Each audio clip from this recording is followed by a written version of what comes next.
What's up, YouTube? It's Tastyworks here with Tasty Tracker, and today I wanted to go over margin expansion. First thing up here I wanted to talk about was the difference between selling a call and a put.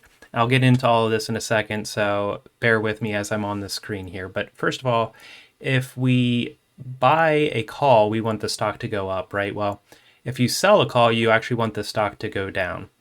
But if it goes up, it could go into infinity. So this is a call, this is infinity. It can go up. The stock price could go to as high as it wants to. Realistically, it's only going to go so far, but it has the potential to go up to an unknown number. Down here we have puts. And again here, if you buy a put, you want the stock to go down. If you sell it, you actually want the stock to go up, so that way your put expires out of the money and you get to keep all of your premium. And, we know that right now, this is a chart of SPY. We know that if it's right here at 416, 420, it can only lose $420.72 of value to go down to zero. A stock cannot go to negative. I wanted to point out here that calls are undefined risk when you sell them, and puts, even though they're labeled as undefined risk, we can define it. It can only go to zero. So that's jumping ahead a bit, but I wanted to just give you this picture ahead of time so that you can reference it in your mind when I move forward. So here's the intro. When is this applicable? When should we think about margin expansion? That's only when you're selling a call or a put without buying an associated call or put. So, I'm saying that typically, especially here, I do verticals or spreads where I sell and buy a call or I sell and buy a put in a group of two. And by doing that, it's risk defined because I'm capping how much loss I can have on any given position. When you're selling just the call or you're selling just the put and you're not buying that extra leg, there is it's called an undefined position, and so because of that, there's risk associated with it. But let me move on here. So that's selling to open. When you sell a put, you want the stock to go up. When you sell a call, you want the stock to go down. There's different names for this. Some people call it naked. Some people call it uncovered, cash secured puts. You've probably heard. So you'll see me do cash secured puts on some low dollar value stocks where it's under $50. I might do a cash secured put. And after this video, you'll understand why and the risks associated with that. You'll never see me do a naked call. Yeah. Okay. So what is margin? Margin is when the broker is footing part of the bill. So in order for that to happen, you need to have a higher options approval level. There's no fees for margin when you're talking about with options, selling a spread. So if you think about it, if you right now were to sell a $5 wide spread, put spread on Amazon, that's about $4,000 a leg, whereas you're only responsible for the collateral of the $5 wide spread, the difference of the premium that you collected and $5. So, but what happened to that other $8,000? Even though one was bought and one was, and then a different one was immediately turned around and sold, and they had roughly the same value, that money still had to come from somewhere, and that answer is margin.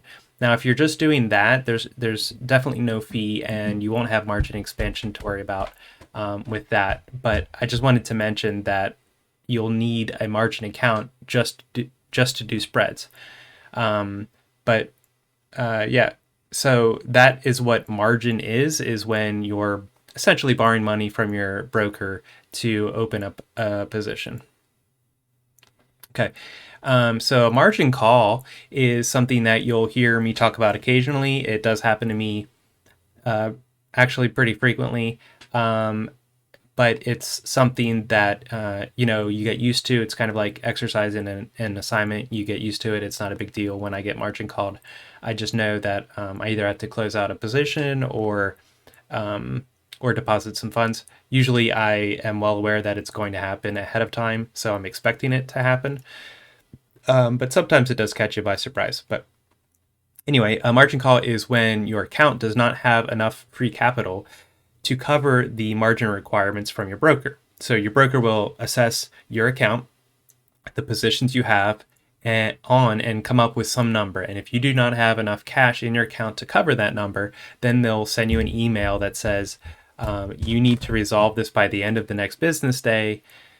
And they don't care how you do it. You just need to resolve it where your buying power is positive at that point instead of being negative.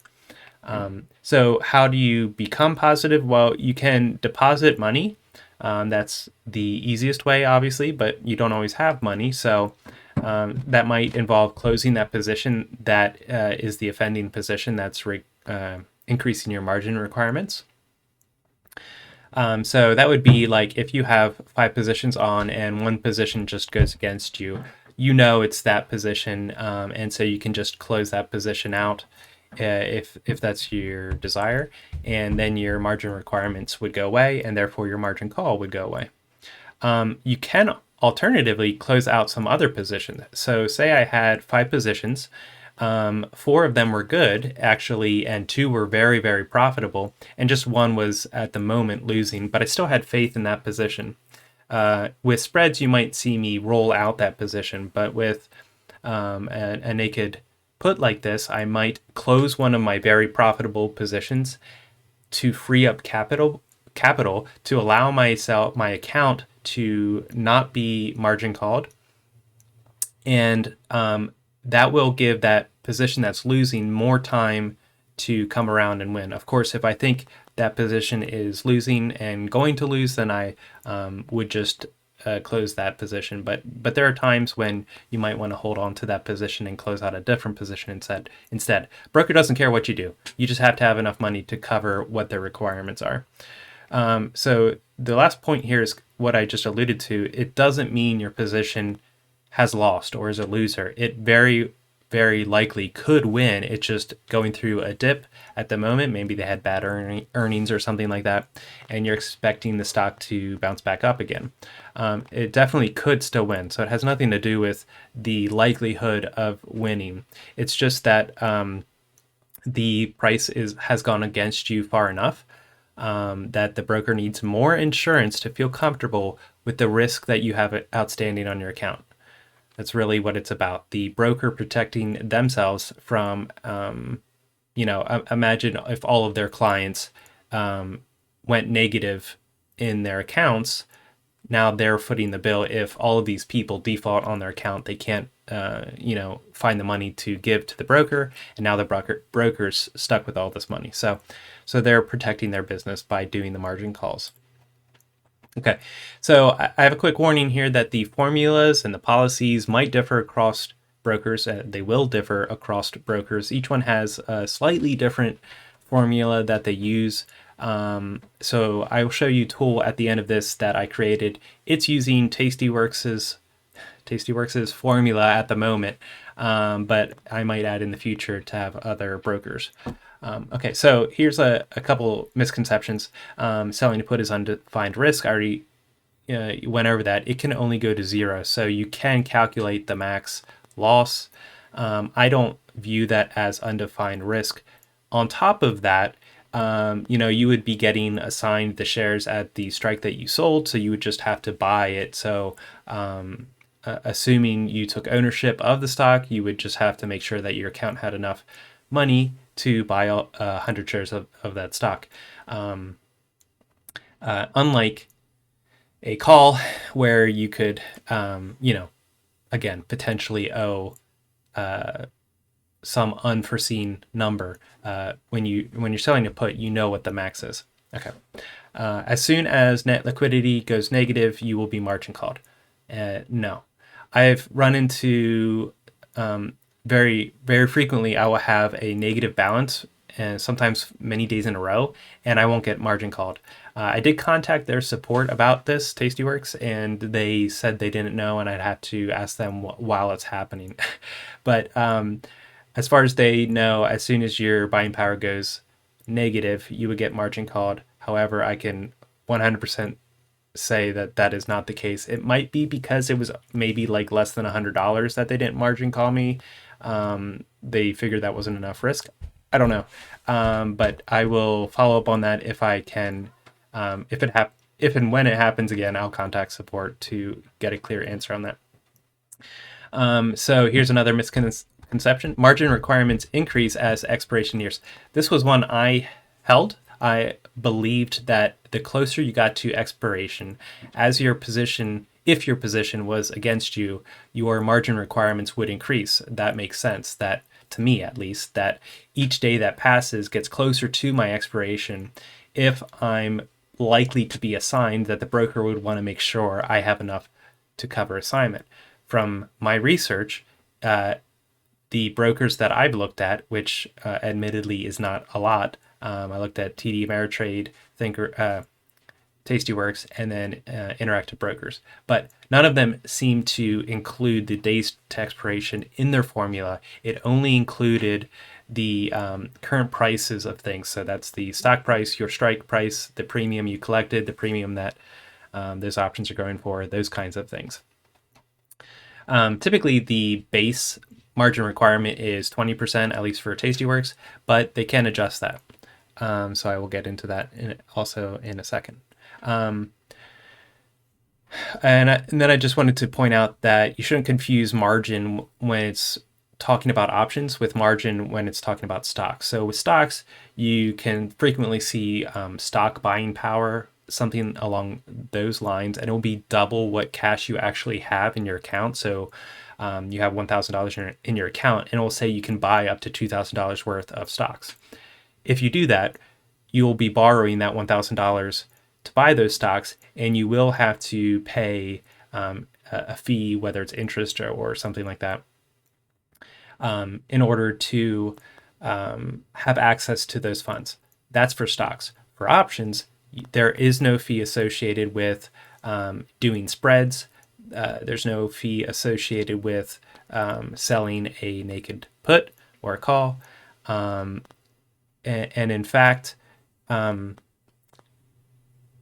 when you get to, I was talking to the support about the expansion, and they said, it absolutely doesn't. You're not required to have 100% of the capital required in order to purchase the stock. So, and there's no fees associated with that whole process. So that was pretty cool.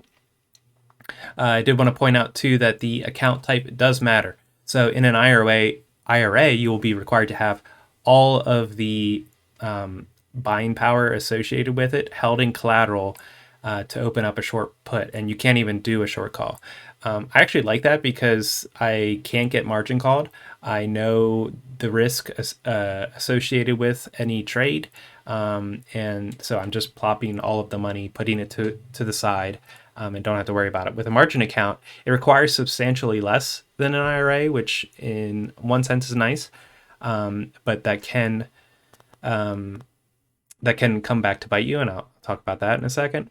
And it's even less than doing a really wide spread. So if you do a really wide spread, it will force the calculations to hold as much in collateral as needed.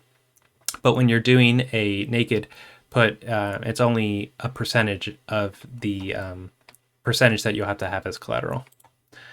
Okay, so here are the pros to selling naked calls or puts. Basically, I would start off by saying I don't really have a pro for selling calls. That's not something I personally would recommend. Selling puts is a completely different story. I do that all the time and have no trouble recommending that, at least when the situation fits. But so with that out of the way, let's go to the pros. It's easier to roll. So you only have one strike to roll. So part of the problem with spreads is that you have one that's closer to being in the money and one that's further out. And that further out one is most likely going to be less liquid. So it's harder to transfer that to the next expiration cycle, or even up and down in the chain if you're keeping the expiration. So with a naked option, because the premium is higher, you're not reducing that by purchasing another leg.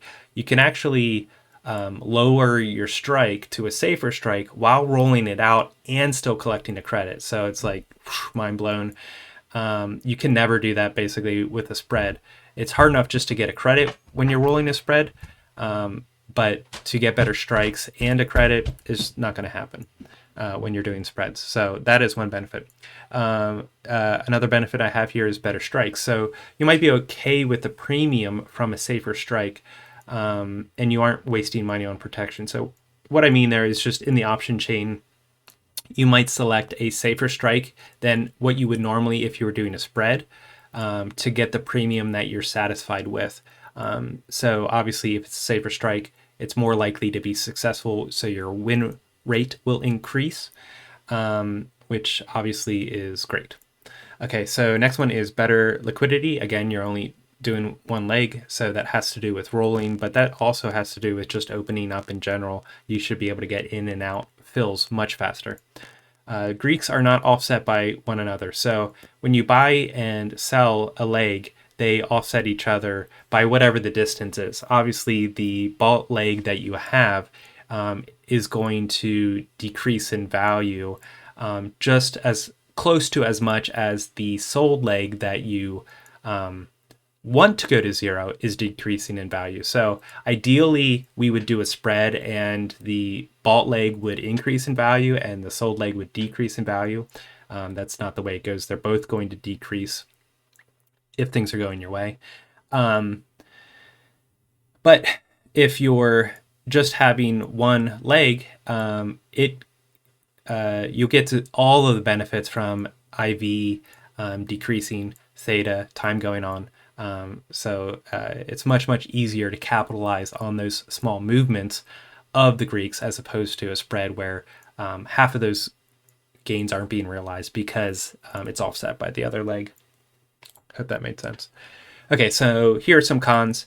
The requirements for margin can change. So normally it's about 20%, but that can increase. So if you are familiar with what happened with GameStop this year, in the peak madness of GameStoppery, the margin requirements, I forget what they went up to. They went up, not only did they stop trading it for a while, but when they did allow it, the margin requirements were more. So I do have links at the end of this presentation here to the formulas, and you'll see 20% is in there. That number can change, and it can go 25, 35, whatever they want. And that can be random. If they just decide that GameStop has more risk associated with it, then they can increase the margin that's required. Volatility can increase. So the stock can stay the exact same price, but volatility goes up for some reason.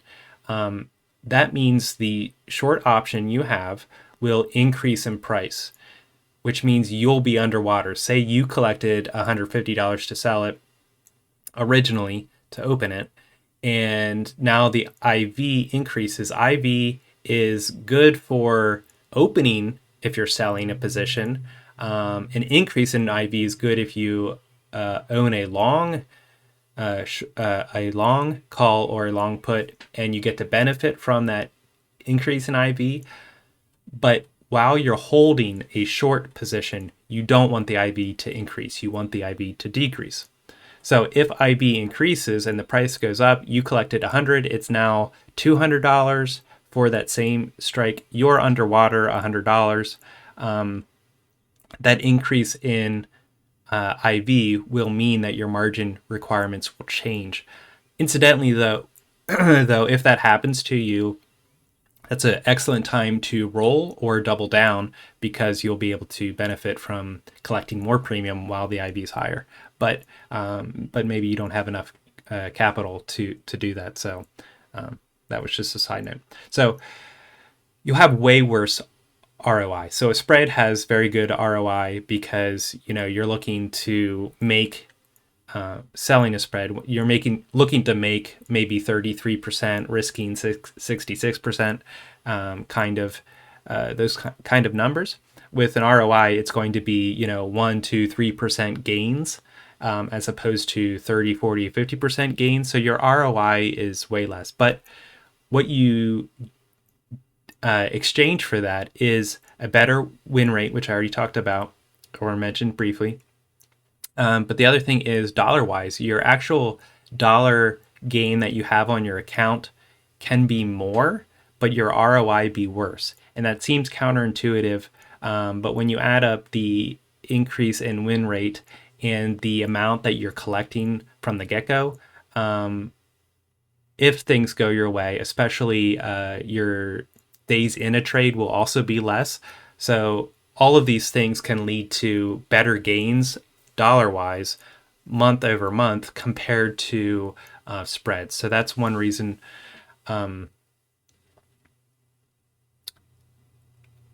One reason that's both a con and a pro. I kind of rolled that all into one. The con is worse ROI. The pro is all of those other things where you can often get better dollar gains. So it's just something to consider depending on your situation. You might be seeking the higher ROI and you might be okay with a longer days in trade, but different things to consider. Okay, sorry. Sorry about that. Okay, the biggest thing here, the biggest risk is you can get in over your head very, very quickly in a margin account. So basically what I'm talking about here is you'll open up 10 positions and they're all short puts. You're thinking you're doing something pretty normal. This is actually the start of the wheel. You should start on the put side. So you sell puts, but you're doing it in a margin account. And when you're doing it in a margin account, they don't require the full margin as collateral like they do in an IRA. I'll show you the math here in a second. But in a correction, so everything drops. And even things that aren't normally correlated become correlated in a massive drop. Look at any big drop, you will see stocks across all sectors dropping at the same time.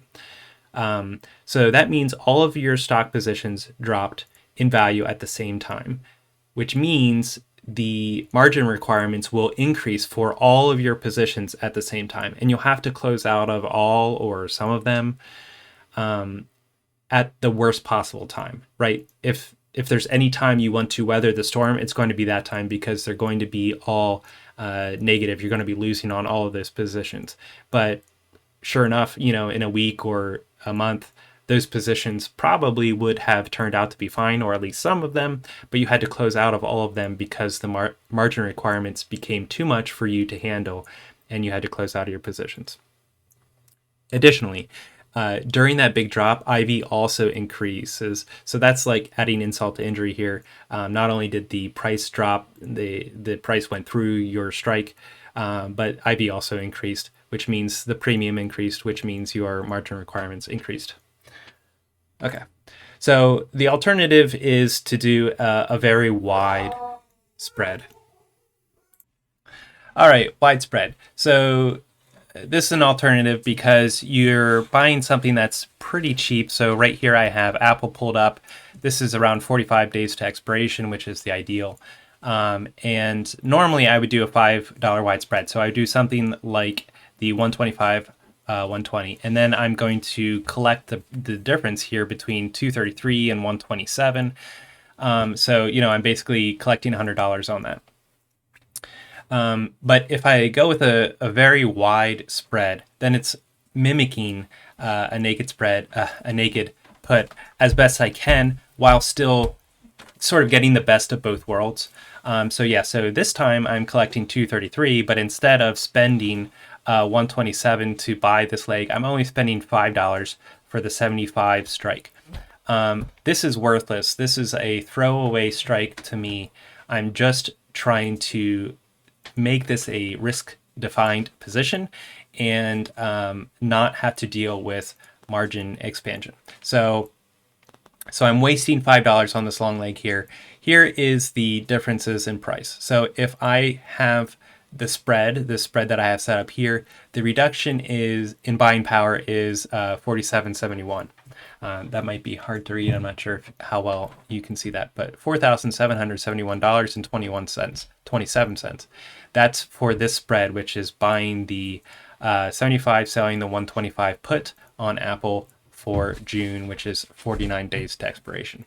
In my IRA, where it requires me to have the entire amount in collateral minus the premium collected, so it's taking 125 minus 233 and then adding fees on it. But my buying power reduction there would be 12,266 and 14 cents. So you can see that is substantially greater. But the good thing is that number will never change. So no matter how IV changes, how the price changes, this collateral is held, and then I'll get it back once I'm done. Margin. We can see here this is the lowest of all three. This is 2002 and 14 cents.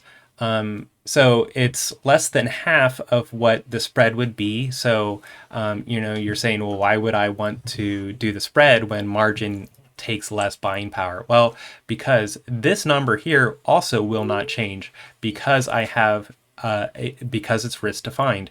This 47.71 is what it is. This 2000 is 2000 at this very second. It could be 2500 tomorrow. It could be 4000 next week. This number will change. These numbers will not. So it's kind of splitting the difference. It's the best of both worlds where, yes, you do have more collateral eaten up than what you would have with just having it naked, but you also have the peace of mind that margin isn't going to expand on you. But, you might ask, well, how would I handle that position? When rolling it, the 75 is going to be so worthless and so little volume there. You can try to sell it. So I would just put a selling order out there. It might be worth the same or more depending on where things are at, because at that point you're thinking the stock has decreased in value. So maybe it dropped to 120. And so I need to roll out my position. So this actually might be worth more value than what I paid for it. But it might be, it just depends on the ticker. It might be so illiquid that you can't get it closed, but you can put a selling order on there. I would do that separately. Then you want to roll this sold leg out to the next expiration and buy a new $5 cover leg. So that might not be at 75. It might be a different strike.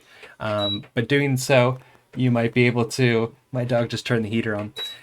You might be able to lower the strike here, to 120, and then you might be getting the 70, all still while collecting the credit. Okay, so that's how you would roll.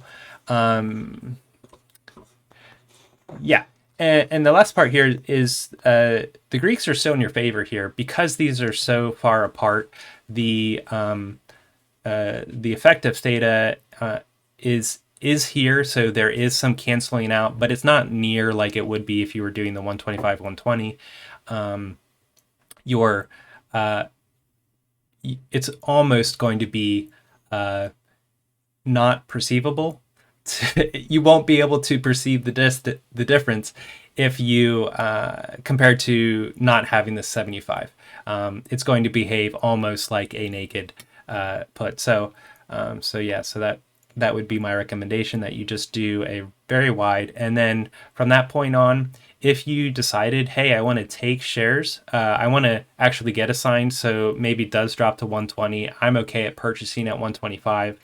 I can just sell this before expiration, and then take the assignment and the ownership of those shares. That's up to you. If you say, oh no, I'd rather lose the 4,700, I wouldn't recommend that. But if that's what you want to do, then you can just let it be what it was, or you can roll out. And again, because these are so wide, you should be able to collect a credit, and potentially even get better strikes. Okay, so I'll leave these links in the description. I only put the effort in to look at the formulas for Tastyworks, TD Ameritrade, and Interactive Brokers, like I said before, but they'll be in the description. Yeah, so I want to go over a little tool I wrote. Okay, so just to illustrate how much margin would be required, I have this tool. If you go to Lab, and then margin expansion. So you can say whether you're selling a call or put, what strike you sold, how much you collected, the number of contracts you wrote, and the current stock price. So you can see here, it doesn't really matter what ticker it is. All I'm getting really from the ticker would be the stock price. So instead of looking it up, I just have you put it in. And this can just be a rough guesstimate. Okay, so if I hit go here, and I have a short put here, so I sold the 45 strike. So if I sell the 45 strike, right out of the gate, my collateral is looking to be around 950, using Tastyworks formula.